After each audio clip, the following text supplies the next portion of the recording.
Salut les gars, aujourd'hui petite vidéo comparatif qui je l'espère vous sera bien utile. Donc on va comparer aujourd'hui les avantages et les inconvénients d'un tapis mécanique contre un tapis électrique. Lequel est le plus efficace pour progresser en course à pied, pour améliorer ton endurance, ta vitesse, lequel est le plus fiable, le plus confortable, le plus abordable et surtout lequel est fait pour toi. Allez c'est parti. Donc pour commencer, quelles sont les grandes différences entre ces deux types de tapis et comment ça fonctionne? Donc pour le tapis mécanique à résistance magnétique, ici, pas de moteur. C'est toi qui vas faire avancer la bande de course grâce à ton effort fourni sur le tapis. Donc plus tu vas chercher à accélérer et à pousser avec ton pied, plus la bande va accélérer et se caler à la vitesse et à l'énergie que tu fournis sur le tapis. Pour les tapis mécaniques, on ne va pas parler de la résistance magnétique qui est présente sur certains modèles de tapis. Ça va être simplement en fait un petit levier qui va permettre d'augmenter ou réduire la résistance de la bande afin de simuler par exemple un travail de dénivelé ou de pousser. On ne va pas prendre en compte cette option dans la comparaison des tapis, tout simplement parce que tous les tapis mécaniques ne sont pas équipés de cette option-là, donc on ne va pas spécialement le faire peser dans la balance. Donc sur le tapis mécanique, aucun moteur, pas besoin d'énergie, d'électricité, tout fonctionne en autonomie. Pour le tapis de course électrique, à l'inverse, lui est motorisé et a donc besoin d'une prise électrique pour fonctionner. Tu y choisis ta vitesse, ton inclinaison, ton programme et ensuite le tapis fait le reste. À l'inverse du tapis mécanique, le tapis électrique, lui, va imposer le rythme que tu dois tenir sur ta séance. Maintenant qu'on a différencier un petit peu les deux types de tapis, on va pouvoir parler des avantages. Et on va commencer par le tapis mécanique. Donc le premier gros avantage de ce tapis, c'est que par définition, tu n'as pas besoin d'électricité, donc tu peux l'installer n'importe où. Un gros avantage de ce tapis, c'est qu'il va être donc beaucoup plus polyvalent qu'un tapis électrique, qui va nécessairement avoir besoin d'une prise de courant. Donc en termes de placement dans ta salle ou chez toi, tu vas être un petit peu plus limité. Deuxième point que je cite comme avantage ici, mais qui va également pouvoir se retrouver dans les inconvénients, le tapis mécanique va avoir une exigence un petit peu plus poussée que le tapis électrique. Déjà, ne serait-ce que pour la technique de course, étant donné que la bande de marche est légèrement inclinée, plus on va aller chercher en avant du tapis, plus celui-ci va naturellement accélérer. Donc c'est un petit coup à prendre au début. Si vous en avez jamais fait, je vous conseille de pas faire de séance de sprint dès le début sur ce type de tapis, mais d'essayer plutôt d'alterner entre de la marche et de la course pour apprivoiser un petit peu le fonctionnement. Mais honnêtement, ça se comprend très vite et on prend vite le pas dessus. Plus exigeant également car ça va demander un effort musculaire un petit peu plus intense que sur tapis électrique. Comme c'est nos jambes qui font avancer la bande roulante du tapis, eh bien ça demande un effort de pousser pour le faire fonctionner. On s'en rend pas forcément compte sur des intervalles assez courts, mais quand on fait des sessions, des séances un peu plus longue sur ce type de tapis, déjà au bout d'une dizaine de minutes, on sent que l'effort musculaire est relativement intense et si on n'est pas du tout habitué,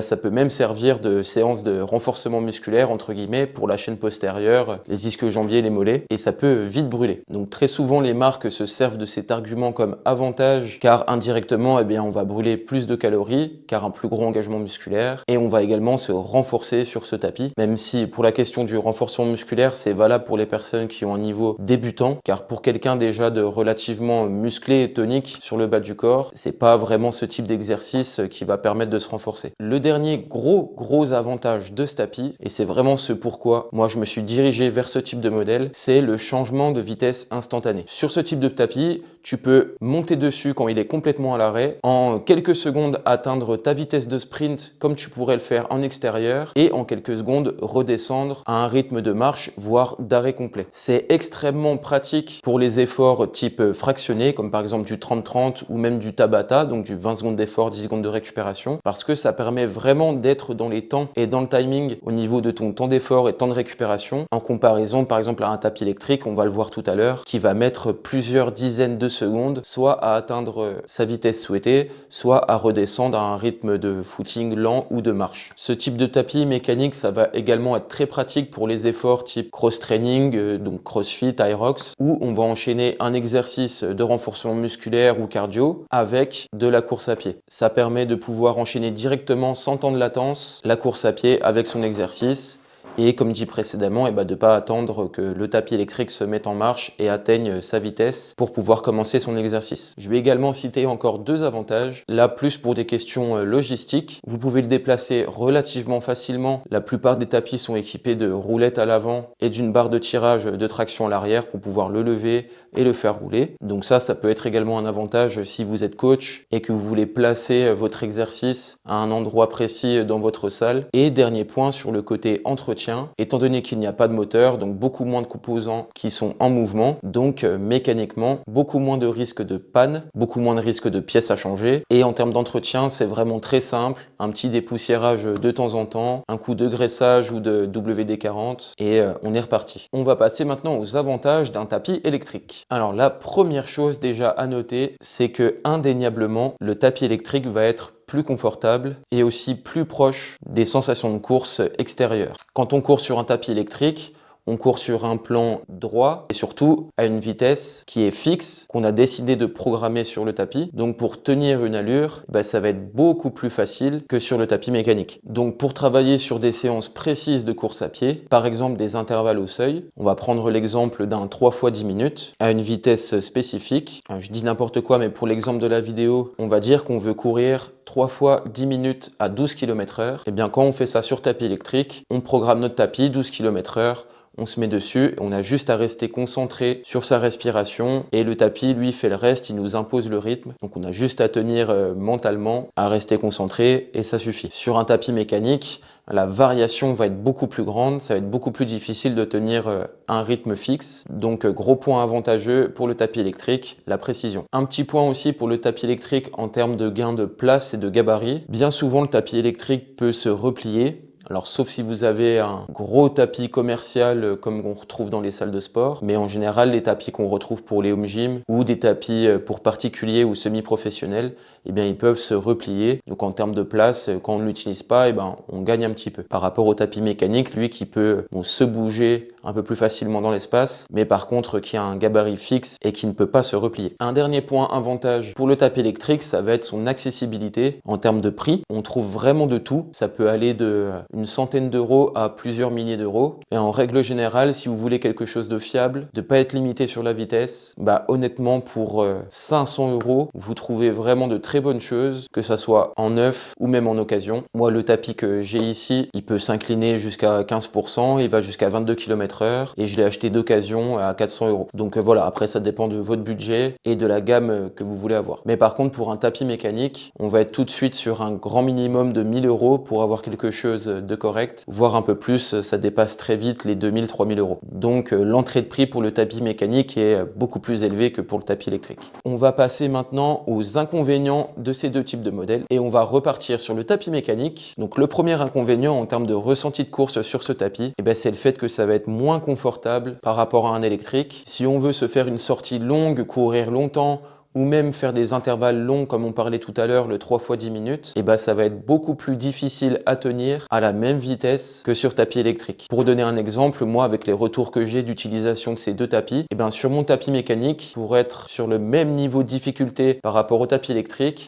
j'enlève 2 km/h sur mon mécanique. Donc pour reprendre l'exemple de tout à l'heure, 3 fois 10 minutes à 12 km/h validé sur mon tapis électrique. Pour le faire au même niveau de difficulté, je vais devoir faire 3 fois 10 minutes à 10 km/h sur mon tapis mécanique. Alors une fois qu'on a fait la conversion de ces chiffres-là, on peut adapter nos séances. Mais voilà, ça reste un petit peu bricolage entre guillemets et on sera beaucoup moins proche de la sensation de fatigue course à pied en extérieur sur le tapis mécanique parce que, comme dit tout à l'heure, on va avoir une difficulté musculaire supplémentaire. Donc selon les profils, ça sera peut-être plus là-dessus que vous allez être limité. Donc voilà en gros pour les inconvénients du tapis mécanique, moins confortable, ressenti de difficulté plus élevé et forcément moins précis qu'un tapis électrique si on veut travailler sur des allures vraiment très précises. Inconvénient maintenant du tapis électrique, la première chose, ça va être le temps de latence qu'il y a sur le tapis pour monter en vitesse, pour la mise en marche ou la mise en arrêt du tapis. Je redonne l'exemple dont j'ai parlé tout à l'heure pour le tapis mécanique. Quand on veut faire un entraînement type Hyrox ou cross-training, on veut enchaîner un exercice de renforcement musculaire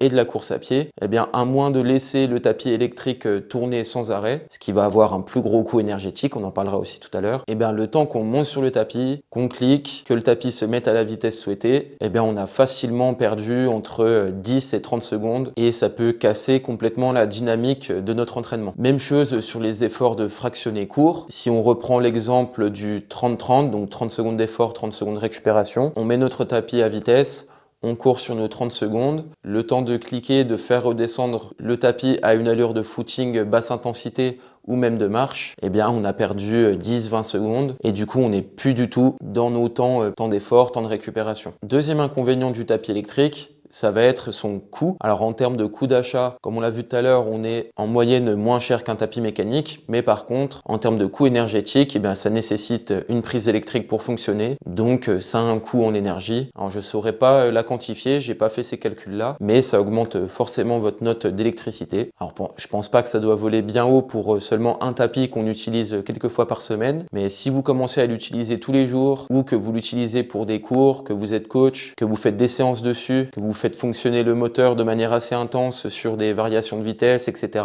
bah là je suppose que ça peut faire un peu la différence. Un dernier point à relever en inconvénient, comme on l'a noté tout à l'heure sur le côté entretien du tapis mécanique, bah là, à l'inverse, sur le tapis électrique, en termes d'entretien, il va falloir être un petit peu plus exigeant sur le tapis électrique. Il y a beaucoup plus de composants électroniques. Donc il faut faire attention à ce que ça prenne pas trop l'humidité, faire attention avec la transpiration, la sueur, qu'elle ne s'imprègne pas dans le tableau, dans les composants électriques, donc bien nettoyer après chaque passage. Étant donné qu'il y a un moteur, eh bien il y a mécaniquement beaucoup plus de pièces en mouvement, donc eh bien des risques de panne plus élevés. Donc dans la théorie, en termes de fiabilité, après ça va toujours dépendre des marques, des modèles, etc. Mais on aurait théoriquement un peu moins de longévité sur un tapis électrique. En conclusion, si je devais choisir maintenant entre un tapis mécanique ou un tapis électrique, eh bien, si je suis un coureur pur, je pratique uniquement de la course à pied de manière occasionnelle, honnêtement, le tapis électrique, je pense, va être quelque chose de plus adapté à votre pratique. Vous pouvez y travailler sur des allures spécifiques à votre entraînement, ça va être plus confortable et on va pouvoir s'en servir simplement de complément à la course à pied qu'on pratique en extérieur. Maintenant, si vous pratiquez des sports comme le crossfit, l'Aerox, ou si vous êtes également dans mon cas, que vous êtes coach et que vous vous servez de ce tapis pour un outil de préparation physique, et bien dans ce cas-là, le tapis mécanique peut être une très bonne alternative et une bonne solution. Ça va être beaucoup plus polyvalent pour vos cours. Vous allez pouvoir mettre en place des ateliers et des enchaînements d'exercices beaucoup plus facilement avec ce tapis. Faire ces entraînements course à pied dessus, c'est quelque chose qui est tout à fait faisable. Comme dit, vous allez être moins précis sur vos allures spécifiques. Vous allez peut-être préférer faire vos séances longues ou les grosses séances de seuil en extérieur, sur piste, plutôt que sur tapis mécanique. Mais en tout cas, pour tout le reste, ça va être un super outil. Voilà, j'espère que ce petit comparatif vous aura servi. Si vous avez un petit retour d'expérience à me faire sur l'utilisation de ces deux tapis, n'hésitez pas à me le dire en commentaire. Si vous pensez que j'ai oublié des choses ou que ça peut servir à d'autres personnes, n'hésitez pas. Merci beaucoup de m'avoir écouté. On se retrouve bientôt pour une prochaine vidéo sur la chaîne, certainement pour parler Aerox. Allez, entraînez-vous bien. À la prochaine.